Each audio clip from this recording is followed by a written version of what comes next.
saved. When I awake every morning, walk over to my sleeping angel, see a little just Eve, before giving myself permission to breathe. Most days, it's not about counting how many lives you save, but how many times you can count your life being saved in that day. Two angels were talking while traveling south for the 99. I just looked at them. And thank God for the angels that don't know that they're saving lives.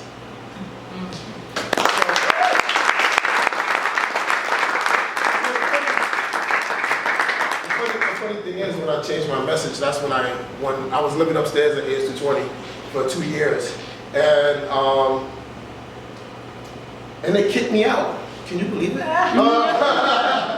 But they didn't kick me out for anything, stupid. I literally got into an argument with someone and it went too far.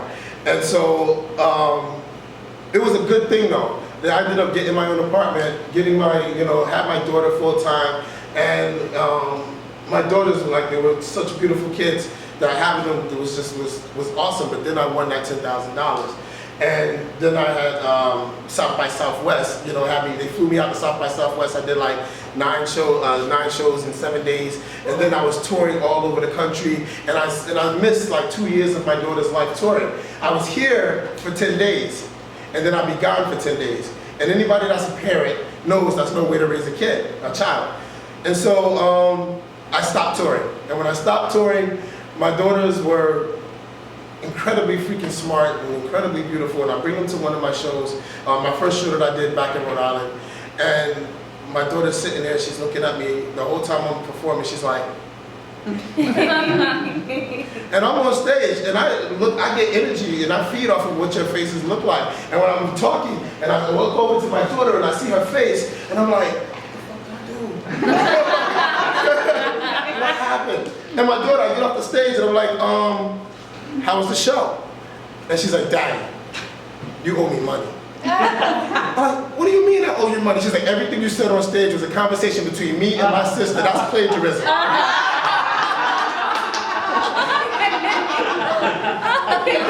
was like, you ain't getting no money.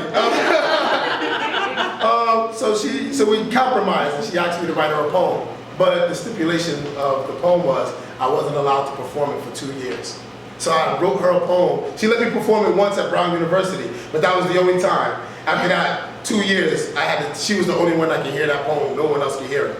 And so, here's the poem. Because the 2 years is up. We're beyond that date. Let me take you where the wild things are. Together we'll discover where the sidewalk ends while singing silly mnemonic songs, reminding us of places we can only imagine going, like Mrs. Venus eats messy jelly sandwiches using 9 plastic spoons. At the end of our journey, we'll sit under the giving tree.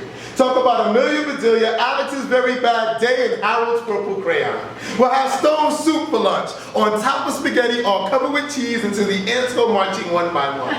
I want to keep you at a time when all the world's a rainbow, where New York towers and London bridges never fall down. When you're happy, you know it so much, the clapping of hands and stomping of feet resonates as earthquakes in China, proving it's a small world after all.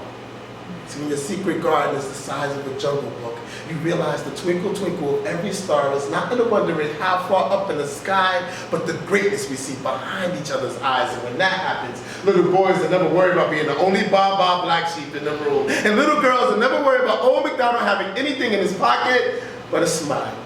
I once heard a kid say, there are 2 types of humans, children and people. See, children are like letters in the alphabet. All of the children can get along because all can be sung to the tune of the same song, and bam, there was a light in the attic. As I said to myself, somewhere in the aging process, our innocence becomes lost boys following Peter Pan. What a wonderful world if we never grew up. If we always remained little engines that could create our own wonderlands. What if we never became precocious grown-ups from our heads, shoulders, knees, and toes, and like the letters in the alphabet, the more we get together, the happier we will be. So come with me. Let me take you where the wild things are. Together we'll sing a rainbow over in the meadow, way out west in Kansas.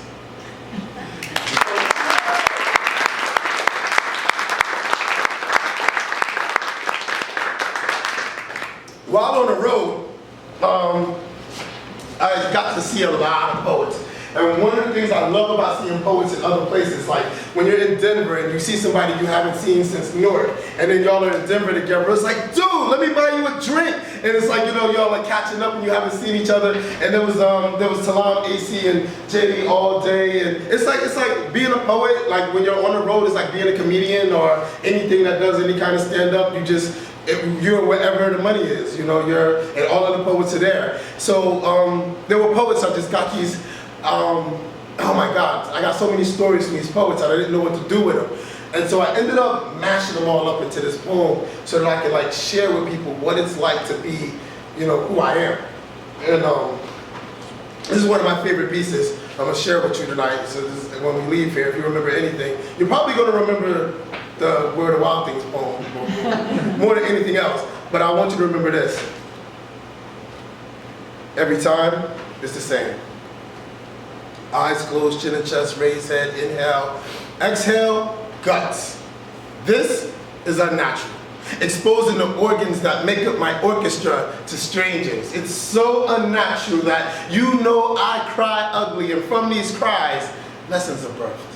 So much time is spent tearing down walls I don't want to be between, that when the doors open, fear makes walking out impossible. In those times, you have to replace demons with roses, so when they return, they're homeless. My thoughts piggyback a baby girl, shouldering another while, wading naked through piranha-filled pools. Wincing, not allowed. Pain is a part of it. Black men cannot white-knuckle frustration. Black absorbs. Owning a dream is seeing past your 5 for $3 cans of kidney beans and 89-cent bags of rice. Looking at jumbled notes on toilet tissue, old newspaper bags, and witnessing a poem. Hustling a living from computer copies of CDs on subways and chatbooks at open mics at 5 a.m. Preparing lesson plans for 8, teaching till 4, hosting a show at 9, saying fuck the time because words hurt so much. They need an audience's hug. This square circle gives high school nerds voice and reform thugs choice, and fathers separated from children outlets. It gives MCs a place to rock when the music stops, and lines for women to air, misogynist lines through your hip hop. It's where cops tell kids why not grow up to be like them, where suicidal thoughts stop and healing begins. It's freeing, like 9-year-old handstands and daddy look shouts from daughters. It's not supposed to be easy, screaming poem after poem to lonely rivers in the dark, because the woman you love wants more than art, and your living space reflects the mess you made of your life. It's unnatural, taking tears that cry so ugly and sounding them beautiful. Slam's fallacy is a drunken reality. Competing for a score intoxicates the philosophy of being heard. It's more of a fight to walk away from a stiff drink than to win a battle of poems with words. I tell my students, don't want to become a writer. Art is no choice. To live like this is insane. You never know when the past runs up, potato sack, blindside, Shanghai's you, hoping for a favorable outcome, the only option. You can have all the tools, the proper syntax, the spoonerisms and metaphors, alliterations and intricate rhyme schemes that weave rainbows into kaleidoscopes, but it's dreams that kerosene sparks in hearts that ignites the stage that makes me step behind the mic, eyes closed, chin and chest, raise head and deliver $1 million babies.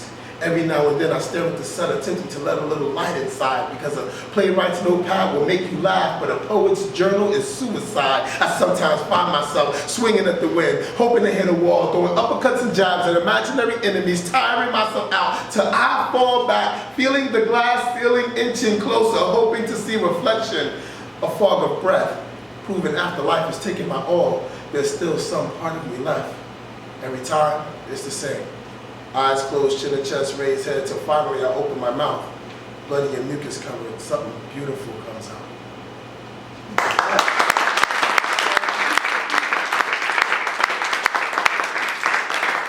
So for my last piece, because I think I'm like over my 30-minute time limit, but for my last piece, it's like Brown University. I was in the John Brown Museum, and I was looking at the chains of the slaves in there, and at the time that all of this was going on, I had so many questions about my great-grandmother. My great-grandmother was born in like 18-something, and she lived to like 1990-something, like when I was in the Army. Like when she died, I had to go to her funeral, and she used to tell me stories about being a slave, because when the slaves were free, it took 26 years to where she was at for her to actually get her freedom. Even though the paper was signed, she was still living as a slave 26 years after the fact. And well, she was born into it, and it was 26 years. And so she would tell me stories. She would gather all of the kids in the house together. And she was my great grandmother, so she had like 30 grandkids, because she had 13 kids, and then my grandmother had 9 kids, and this was Georgia, and this is how they get down back then. So we would all gather together, and she would like tell us all stories, and then she would make us sing gospel hymns. So the church is kind of embedded in my bones, though I don't want it.